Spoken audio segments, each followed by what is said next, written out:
ఓం నమ శివాయ శ్రీమాత్రే నమః. మిత్రులకి శ్రేభిలాషులకి అలాగే నన్ను ఇంతగా ఆదరిస్తున్న యూట్యూబ్ ప్రేక్షకులందరికీ కూడా పేరు ధన్యవాదాలు. మిత్రులరా, మీ అందరికీ కూడా ఆ పరాదేవత ఎల్లవెల్లలా మీతో ఉండి మీ మనోవాంఛ నెరవేర్చాలని మనస్ఫూర్తిగా కోరుకుంటున్నాను. ఈరోజు మనం ఒక తేలికైన అద్భుతమైన ఉపాయం తెలుసుకుందాం. ఈ ఉపాయం చేయడం వల్ల మనకి ఉద్యోగానికి సంబంధించిన సమస్యల నుండి బయటపడవచ్చు. అలాగే చాలామంది అక్క చెల్లెళ్ళు మిత్రులు ఇల్లు అమ్మాలనుకుంటున్నాం గురువుగారు, ఇల్లు అమ్ముడుపోవడం లేదు, మంచి రేట్ రావడం లేదు అని చాలామంది అడుగుతూ ఉన్నారు. ఈ ఉపాయం చేయడం వల్ల మీకు ఆ సమస్య నుంచి కూడా బయటపడతారు. కొంతమంది అక్క చెల్లెళ్ళు మిత్రులు, గురువుగారు మాకు ఇల్లు కొనుక్కోవాలనుకుంటున్నాము, నచ్చిన ఇల్లు అనుకున్న సమయానికి దొరకడం లేదు, ఆటంకాలు వస్తున్నాయి, మాకు ఇల్లు కావాలి అనేవారు కూడా ఈ ఉపాయం చేయవచ్చు. అలాగే మాకు అనుకున్న పనులు ఏదైనా మేము పనిచేస్తున్నాం గురువుగారు, ఏదో ఒక ఆటంకం వస్తుంది, అది ఫైనాన్షియల్ పరంగా కానీ మానసిక పరంగా కానీ కుటుంబ పరంగా ఆటంకాలు వస్తున్నాయి, అది ముందుకు వెళ్ళటం లేదు అనేవారు కూడా ఈ ఉపాయాన్ని చేయవచ్చు. అలాగే వైవాహిక జీవితంలో అనేక రకాలైన సమస్యలు ఇబ్బందులు పడుతున్న వారు కూడా ఈ ఉపాయం చేయవచ్చు. అంటే కుటుంబంలో ఎప్పుడు ఏదో ఒక గొడవ, అంటే మనం సంబంధం లేని విషయాల వల్ల కూడా కుటుంబంలో గొడవలు వస్తున్నాయంటే మనకి జాతకంలో కుజుడు నీచంగా ఉన్నాడని అర్థం. ఎవరైతే ఇలాంటి సమస్యతో బాధపడుతున్నారో వారు కూడా ఈ ఉపాయాన్ని చేయవచ్చు. అలాగే వివాహం త్వరగా అవ్వాలి అనుకునేవారు కూడా ఈ ఉపాయాన్ని చేయవచ్చు. అంటే ఏంటంటే మనకి కుజుడు జాతకంలో నీచంగా ఉన్న నీచగ్రహాలతో ఉన్న మనకి జాతకంలో ఇబ్బందులు అనేవి వస్తాయి. మనం చాలామంది కుజబలం పెంచుకోవడానికి జపాలు చేస్తూ ఉంటాం, పూజలు చేస్తూ ఉంటాం, కందులు దానంగా ఇస్తూ ఉంటాం. అయినప్పటికీ కూడా ఫలితం రాలేదనేవారు కూడా ఈ చిన్న ప్రయత్నాన్ని చేయవచ్చు. ఈ ఉపాయాన్ని ఆడవారిని మగవారిని చేయవచ్చు. చాలా తేలికైన ఉపాయం. ఆడవారు గుర్తుంచుకోవాల్సింది ఏంటంటే నెలసరి టైంలో మాత్రం చేయకూడదు. అలాగే గర్భిణీతో ఉన్నవారు ఈ ఉపాయాన్ని చేయవద్దు. ఎందుకంటే మనకి కొన్ని సందర్భాల్లో పర్టికులర్గా కొన్ని ఉపాయాల్లో మాత్రమే ఇది ఉంటుంది. మీకు నియమ నిబంధనలు కొన్ని ఉపాయాల్లో ఏమి చెప్పకుండా ఉన్నారు అంటే మనం ఎవరైనా చేయవచ్చు. నిబంధనలు ఏదైనా ఉన్నాయంటే ఆ వీడియోలో ఖచ్చితంగా తెలియచేస్తాను. అలాగే ఈ పదార్థం బెల్లానికి అద్భుతమైన శక్తి ఉంది.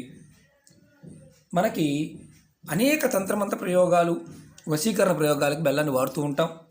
బెల్లం ఆయుర్వేద పరంగా కూడా చాలా అద్భుతమైన శక్తి కలిగింది. బెల్లాన్ని మనం చాలా పవిత్రమైన వస్తువుగా కూడా చూస్తూ ఉంటాం. ఎందుకంటే నైవేద్యంగా కూడా మనం వాడుతూ ఉంటాం. ఎవరైతే పరిపూర్ణమైన నమ్మకం విశ్వాసంతో ఈ చిన్న ప్రయత్నం చేస్తారో వారికి మనం ఇంతకుముందు చెప్పుకున్న సమస్యల నుంచి బయటపడడానికి అవకాశాలు ఉంటాయి. అలాగే మీకు ఈ వీడియో నచ్చినట్లయితే లైక్ చేయండి. కొత్తగా చూసేవారు ఛానల్ని సబ్స్క్రైబ్ చేసుకోండి. అలాగే 10 మంది మిత్రులకి షేర్ చేయండి. పక్కనే ఉన్న గంట సింబల్ని కూడా యాక్టివేట్ చేసుకోండి. నేను చేసే ప్రతి వీడియో మీకు నోటిఫికేషన్ వస్తుంది. మీరు ముందుగా మంగళవారం రోజున బెల్లాన్ని, గోధుమల్ని, మీ ఓపిక ఉన్నంత వరకు కొంచెం బెల్లం, కొంచెం గోధుమల్ని బ్రాహ్మణులకు కానీ పేదవారికి కానీ దానంగా ఇవ్వండి. ఇలా మీరు దానంగా ఇవ్వడం వల్ల కుజగ్రహం బలపడుతుంది. ఎవరి జాతకంలో అయితే కుజగ్రహం బలహీనంగా ఉంటుందో వారికి త్వరగా దిష్టి తగులుతుంది. ఏ పని చేసినా అనుకున్న టయానికి పూర్తి కావు. అలాగే అంటే విచిత్రం ఏంటంటే వారికి పనులే కాదు, ఆడపిల్లలు మగపిల్లలు దిష్టి తగిలే వారికి వివాహం కూడా లేట్ అవుతుంది. చాలామంది భయపడిపోయి రకరకాల ప్రయత్నాలు చేస్తూ ఉంటారు, కానీ ఫలితం రాలేదని బాధపడుతూ ఉంటారు. మీరు మంగళవారం బెల్లం, గోధుమల్ని దానంగా ఇస్తే ఇలా మీరు మంగళవారం చేస్తూ ఉండాలి. ఇన్ని వారాలు నియమమేమీ లేదు. మీ ఓపిక ఉన్నప్పుడల్లా చేస్తూ ఉండండి. కొద్దిగా ఖచ్చితంగా మీకు మీ జాతకంలో కుజగ్రహం బలపడుతుంది. ఎవరైతే ఇది చేస్తారో వారికి మనం ఇంతకుముందు చెప్పుకున్న సమస్యల నుంచి బయటపడతారు. అలాగే ఎవరి జాతకంలో అయితే కుజగ్రహం బలహీనంగా ఉంటుందో వారికి దిష్టి కూడా తగులుతుందని చెప్పుకున్నాం. వారికి ఎవరికైతే ఇలా ఉంటుందో ఏ పని చేసినా అనుకున్న టయానికి పూర్తి కావు, వారికి వివాహం కూడా ఆలస్యమవుతుంది. కాబట్టి ఈ చిన్న ప్రయత్నాన్ని పరిపూర్ణ నమ్మకంతో చేయండి. అలాగే శనివారం రోజున మీరు ఒక 50 గ్రాముల బెల్లం తీసుకోండి. పాత బెల్లం అయితే చాలా మంచిది. ఏదైనా ఖాళీ ప్రదేశానికి వెళ్ళండి, జనాలు తిరిగే ప్రదేశం కాకుండా ఉండాలి. అక్కడ గొయ్యి తీసి దాంట్లో ఈ బెల్లాన్ని పాతి పెట్టండి. ఆ పైన మట్టి కప్పేయండి. దానిపైన కొంచెం నీళ్లు చల్లండి. తర్వాత 2 సాంబ్రాణి పుల్లలు తీసుకొని ధూప్ స్టిక్ తీసుకొని వెలిగించి అక్కడ ఆ ప్రదేశం చూపించండి. మీ మనసులో ఉన్న కోరికలు చెప్పుకోండి. తర్వాత వెనకకి తిరిగి చూడకుండా ఇంటికి వచ్చేయండి. అది మీరు ఎక్కడైనా చెట్టు మొదల్లో కూడా ఈ ఉపాయం చేయవచ్చు. అంటే చెట్టు మొదల్లో అయినా మీరు మట్టి తీసి గొయ్యి తీసి దాంట్లో పెట్టేసి వచ్చేయచ్చు. ఇది ఉదయం నుండి సాయంత్రం 6 లోపు ఎప్పుడైనా ఉపాయం చేయవచ్చు. 6కు ముందు కానీ సాయంత్రం మళ్ళీ అంటే మామూలుగా మనకి డౌట్ ఉంటుంది. ఉదయం 6 నుంచి సాయంత్రం 6 లోపు చేయాలి. సాయంత్రం 6 తర్వాత చేయకూడదు. మాకు వీలు కాలేదండి, 5 నిమిషాలు అటు ఇటు అవ్వచ్చా అని అడుగుతుంటారు. మీరు ఖచ్చితంగా 6 లోపే చేయాలి. ఇలా మీరు 5 శనివారాలు ఈ ఉపాయం చేయండి. తప్పకుండా మీ మనసులో ఉన్న కోరికలు నెరవేరుతాయి. చిత్రం ఏంటంటే ఈ ఉపాయం మనకి అద్భుతంగా పనిచేస్తుంది. జాతకరీత్యా ఇబ్బందులు ఉండి సమస్యలతో బాధపడుతున్న వారు మాత్రం ప్రయత్నం చేయండి. సరదా కోసం మాత్రం ఏది మాత్రం ప్రయత్నం చేయవద్దు. అలాగే మట్టిలో పాతి పెట్టిన తర్వాత పొరపాటును కూడా వెనక్కి తిరిగి చూడకూడదు. వెనక్కి తిరిగి చూస్తే ఆ ఉపాయం పని చెయ్యదు. ఇది ఆడవారిని మగవారిని చేయవచ్చు. మీకు వీలైతేనే చేయండి. అవకాశం లేని వారు పొరపాటున మాకు అవకాశం లేదని చేయొచ్చు అని అడిగే వాళ్ళకి బుద్ధిగా వదిలేస్తున్నాను. కారణం ఏంటంటే అవకాశం లేకపోతే చేయవద్దు. ఇది గుర్తుంచుకోండి.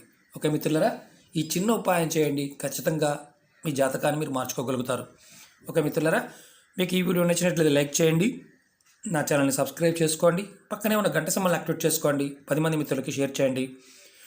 అలాగే మీరు అందరూ గుర్తుంచుకోవాల్సింది ఏంటంటే రేపు శివరాత్రి సమయాన్ని మీరు వినియోగించుకోండి. మీ పెద్దలకి అంటే ఇప్పుడు దాకా మేము దాన ధర్మాలు చేయలేదండి, పెద్దల పట్ల మాకు అలవాట్లు లేవండి, మా పెద్దవాళ్ళు చేస్తారండి అని చాలామంది చెప్తూ ఉంటారు. మీకు ఎవరైతే పితృదేవతలు ఉంటారో మీ పెద్దవారి పట్ల వారికి కృతజ్ఞతా భావంతో దానాలు చేయండి. వీలైనంత వరకు మీకు చాలా కష్టాలు అంటే నష్టాలు, కష్టాలు, ఆర్థిక ఇబ్బందులు ఇలాంటి వాటి నుండి మీరు బయటపడాలంటే రేపు శివరాత్రిని మీరు వినియోగించుకోండి. ఖచ్చితంగా మీకు పెద్దల యొక్క ఆశీర్వాద బలం లభిస్తే మీరు అనుకున్న పనులు త్వరగా పూర్తవుతాయి. మనం చాలామంది అంటూ ఉంటారు, ఎన్ని పూజలు చేసినా మాకు కలిసి రావడం లేదు, ఎన్ని ప్రయోగాలు చేసినా కలిసి రావడం లేదు, ఏది అవడం లేదు అనేవారికి బలంగా గుర్తుంచుకోండి, మీకు పితృశాపాలు ఉన్నాయని అర్థం. పెద్దల యొక్క అనుగ్రహం ఉంటే ఖచ్చితంగా మనకి మార్పు వస్తుంది. వారి పట్ల కృతజ్ఞతాభావాన్ని మనం కలిగి ఉండాలి. భగవంతుడి పట్ల ఎలాగైతే మనం పూజ చేస్తున్నామో మన పెద్దల పట్ల కూడా ఆ కృతజ్ఞతాభావాన్ని చూపించాలి. మనం అలా చూపించినప్పుడు మనం చేస్తున్న పనుల్లో ఆటంకాలు వస్తాయి, ధనానికి సంబంధించిన నష్టాలు కూడా వస్తాయి. కాబట్టి శివరాత్రి రోజున మీరు శివపూజ ఎంతగా చేస్తారో అలాగే పితృకర్మల అంటే అవిలో కూడా పితృదేవతల పేరు మీద దాన ధర్మాలు కూడా చేయండి. ఒక మిత్రులారా, ఓం నమః శివాయ, శ్రీమాత్రే నమః.